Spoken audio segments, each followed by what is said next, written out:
Yra vienas iš tokių desertų, kurių galbūt jaunoji karta jau ir nežino. Sostinės keksas. Tai yra pyragas, keksas, kurį aš puikiai atsimenu iš savo vaikystės, kai parnešdavo mama, su tokiu storu sluoksniu cukraus pudros ir aš jį galėdavau tiesiog skanauti. Vaikystės skonis. Tai yra išties puikus desertas, lengvai pagaminamas su nedaug ingredientų. O kaip jį pasigaminti, tuoj pamatysit.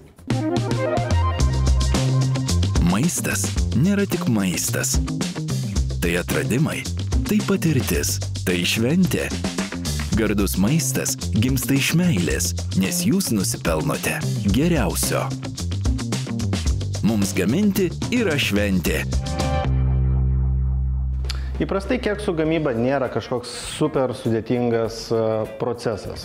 Yra keletas subtilybių, bet kad nereikėtų vėliau laukti, įsijungiu orkaitę. 190 laipsnių kaitinimas su ventiliatoriaus funkcija. Ingredientai turi būti kambario temperatūros. Visi ingredientai.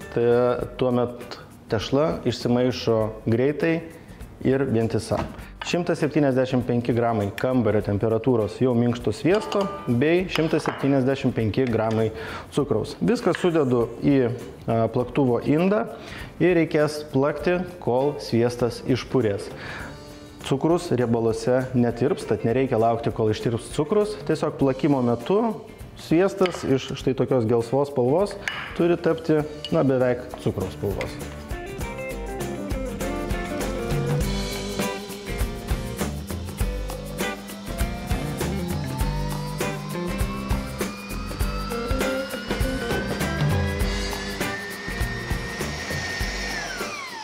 Jeigu plakimo metu sviestas labai prilimpa prie sienelių, turėkit po ranką mentelę ir tiesiog nuvalykite nuo kraštų. Atėjo kiaušinių eilė. Reikės 3 nedidelių, žinoma, tik laisvai laikomų vištų kiaušinių ir juos dėsiu po vieną. Įdedu vieną, išplaku, įdedu antrą, išplaku. Tai turėtų užtrukti maždaug 30 sekundžių kiekvienam kiaušiniui. Bet jeigu jūs naudosite ne kambario temperatūros kiaušinius, plakimo metu atsiskirs būtent sviestas ir kiaušinis, nes riebalas sustings ir susitrauks. Tad čia labai svarbus momentas.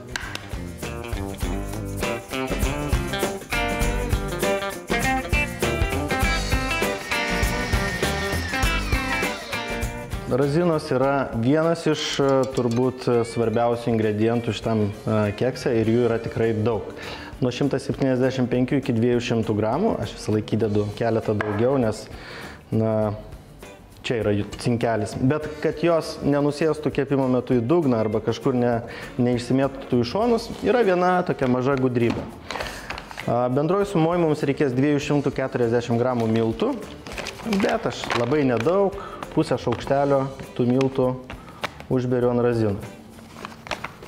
Razinos beje turi būti išmirkytos.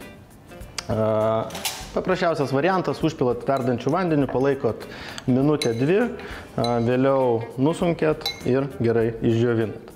Tuomet įbėrę miltų štai taip permaišot, kad kiekviena razina apsiveltų tokiu plonu sluoksniuku miltų.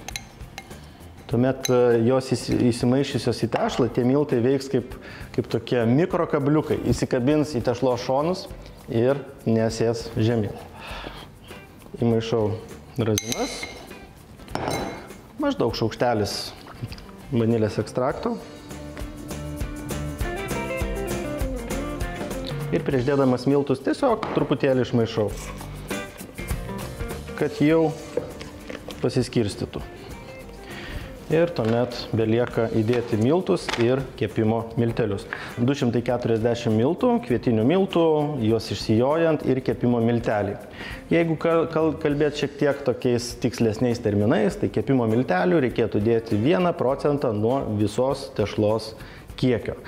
Čia bus tešlos maždaug 900 gramų, šita masė yra tikrai sunki. Yra daug sviesto, daug razinų, cukrus ir netiek daug miltų. Todėl, kad iškelt visą šitą keksą, kepimo miltelių gali reikėti ir daugiau. Taigi aš dedu maždaug 15 gramų, tačiau tikrai nebijokit įdėti ir kiek daugiau.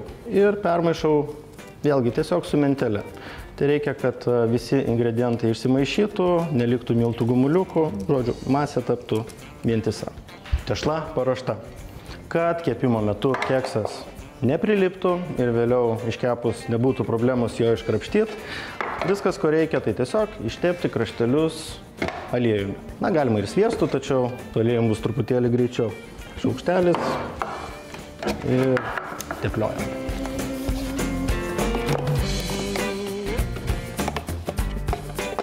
Į paruoštą formelę sudedu visą masę.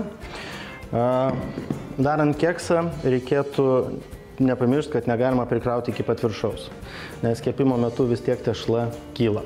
Taigi maždaug 3/4 formelės turi būti su tešla ir paskutinis 1/4 tuščias.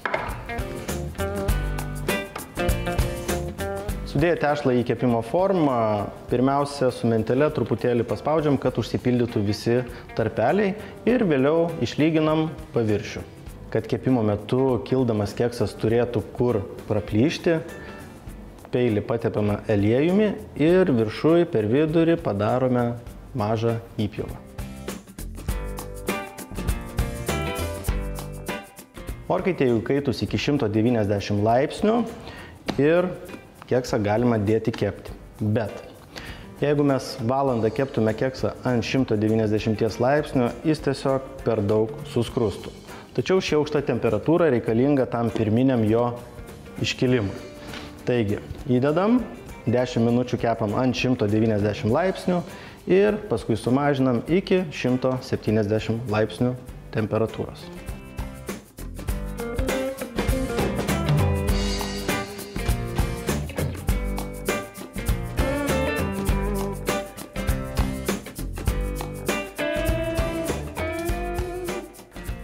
Taip iškepęs šis keksas yra tikra tobulybė.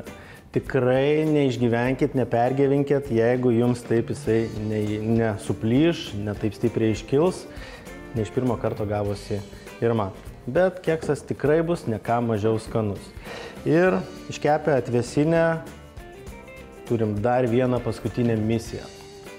Būtiniausiai, čia yra privaloma, kad ant šio kekso būtų didelis sluoksnis cukraus pudros.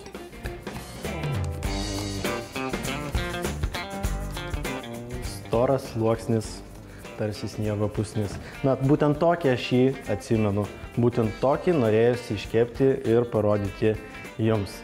Kaip jį pasigaminti, kaip visada sužinosite užsukę į mūsų puslapį gardugardu.lt. Nepamirškite mūsų aplankyti socialiniuose tinkluose, Facebook'e bei Instagram'e. Nepamirškite užsukti į YouTube platformą, prenumeruokite šį kanalą, kad visuomet sužinotumėt, kada pasirodo mūsų receptai. Kaip visada labai norėčiau padėkoti mūsų rėmėjams, Kėdainių konservų fabrikui bei Electrolux, o su jumis pasimatysime jau kitą šeštadienį per TV3.